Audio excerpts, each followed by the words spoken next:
Assalamualaikum warahmatullahi wabarakatuh. Perkenalkan, nama saya Pina Molina dari Prodi PGSD 3C Universitas Kuningan. Di sini saya akan menjelaskan materi mengenai galaksi dan alam semesta. Yuk kita simak materinya baik-baik. Asal-usul alam semesta. Manusia telah dikaruniai akal budi, maka sebagai makhluk yang berakal budi inilah membedakan manusia dengan ciri-ciri makhluk lain. Manusia, sebagai salah satu penghuni alam semesta, selalu tergoda oleh rasa ingin tahu untuk mencari keterangan tentang segala sesuatu yang pernah dilihat dan dialami di alam sekitarnya. Mengamati bola langit, memancing rasa ingin tahu rahasia alam semesta itu.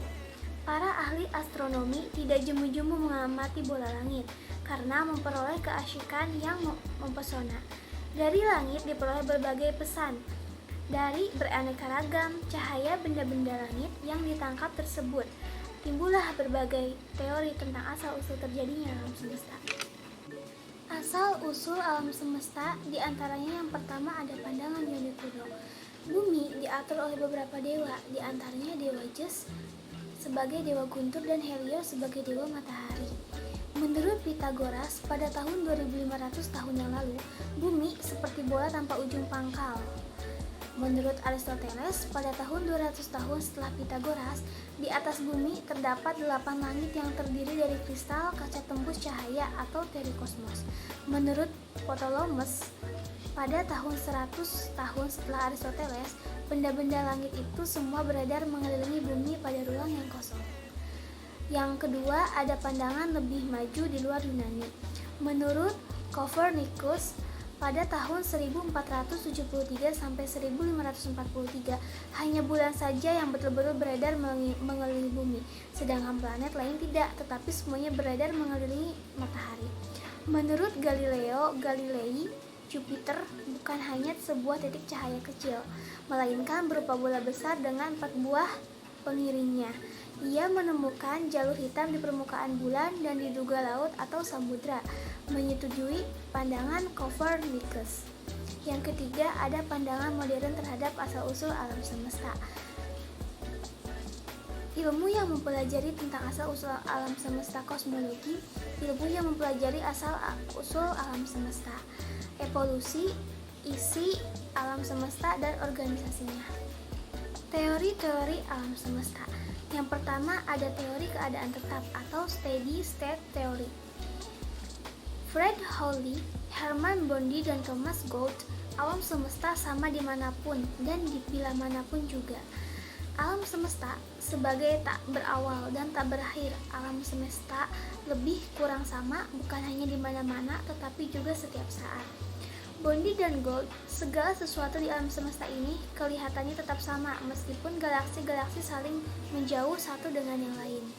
Yang kedua, ada teori dentuman besar lahir dari hasil pemikiran ahli astrofisika Georg Gamow, ahli fisika Amerika kelahiran Rusia, dengan beberapa rekannya seperti Ralph Alford, Hans Bethe, dan Robert Herman. Pada akhir tahun 1940-an, Gamow mengemukakan gagasan bahwa seluruh bahan dan tenaga dalam alam semesta pernah terpadu dalam satu bola raksasa.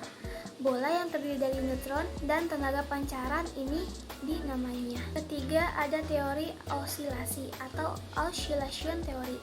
Pendapat ini juga disebut teori alam semesta berayun uang berpendirian bahwa semua materi bergerak saling menjauhi dan bermula dari masa termampat. Materi ini akhirnya melambat yang pada suatu saat akan lebih lambat dari kecepatan lepas kritis dan mulai mengkerut lagi akibat adanya gaya gravitasi.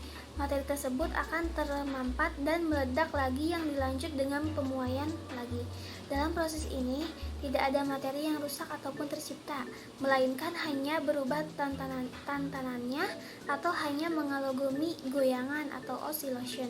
Dengan pemikiran teori ini merupakan teori yang mempertahankan bahwa semesta itu terhingga dan bukan tak terhingga. Selanjutnya ada pengujian model-model alam semesta. Yang pertama yaitu teori keadaan tetap, suatu pertunjukan yang menyatakan bahwa teori keadaan tetap itu mungkin tidak benar didapat dari kuasar. Jika kuasar mengikuti hubungan jarak dan kecepatan seperti halnya galaksi, maka penyebaran kuasa di antariksa seragam dan sejalan dengan keadaan tetap. Yang Yang kedua ada teori dentuman besar. Radiasi yang dipancarkan oleh sisa bola api yang mempunyai sifat seperti gelombang radio yang seolah-olah dipancarkan oleh benda hitam yang suhunya beberapa derajat di atas nol. Gelombang ini tentunya sudah sampai ke bumi. Nyatanya, tidak ada asal-usul unik dari pengembangan alam semesta dimanapun antariksanya. Ciri-ciri galaksi yang pertama yaitu galaksi mempunyai cahaya sendiri sehingga bukan cahaya atau cahaya pantulan, dan cahaya itu member spektrum serap yang menunjukkan bahwa benda penyinaran itu adalah benda padat yang diliputi oleh gas-gas. Yang kedua ada jarak antara galaksi yang satu dengan galaksi yang lain sejauh jutaan tahun cahaya. Yang ketiga yaitu ada galaksi-galaksi lain dapat terlihat berada di luar galaksi Bima Sakti. Dan yang terakhir ada galaksi-galaksi mempunyai bentuk-bentuk tertentu. Bentuk-bentuk galaksi yang pertama yaitu ada galaksi spiral. Galaksi adalah suatu sistem yang terdiri dari atas bintang-bintang gas dan debu yang amat luas, di mana anggotanya memiliki gaya tarik-menarik atau disebut juga dengan gravitasi. Suatu galaksi pada umumnya terdiri atas miliaran bintang yang memiliki ukuran, warna, dan karakteristik yang sangat beraneka ragam. 80% dari jumlah galaksi berbentuk spiral dan terlihat seperti pusaran api raksasa. Yang kedua ada galaksi elips. Galaksi yang berbentuk seperti elips, bintang-bintang berputar pada garis edarnya secara acak tanpa menuju arah yang jelas. Galaksi-galaksi seperti ini memiliki kandungan debu antar bintang yang sangat sedikit atau malah tidak ada. Ciri-cirinya yaitu 17% dari jumlah galaksi berbentuk elips terlihat seperti bola lonjong yang besar. Pengertian galaksi. Galaksi adalah sekelompok bintang yang membentuk suatu sistem terdiri atas lebih dari satu benda angkasa yang berukuran besar dan dikelilingi oleh benda-benda angkasa lainnya sebagai anggota galaksi yang beredar mengelilingi secara teratur. Galaksi adalah suatu kabut gas pijar yang sangat besar dikelilingi oleh kelompok-kelompok bintang yang sangat dekat satu sama lain, dan juga dikelilingi oleh gumpalan-gumpalan kabut gas pijar yang lebih kecil dari pusatnya atau disebut nebula.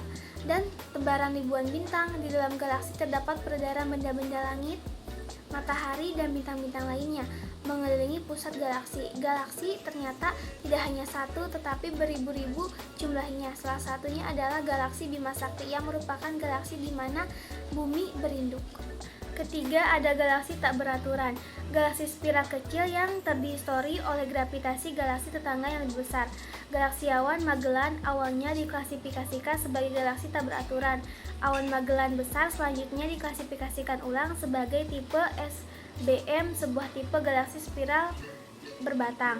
Ciri-cirinya ada 3% dari jumlah galaksi yang diketahui dan terlihat segumpalan atau onggokan bintang. Yang terakhir ada rotasi galaksi. Yang pertama ada bumi berotasi sekali setiap 24 jam dengan kecepatan 1670 km per jam atau 464 meter per detik. Yang kedua berevolusi mengelilingi matahari setiap tahun dengan kecepatan 1.007.000 km per jam berpindah sejauh 2,5 juta km per hari.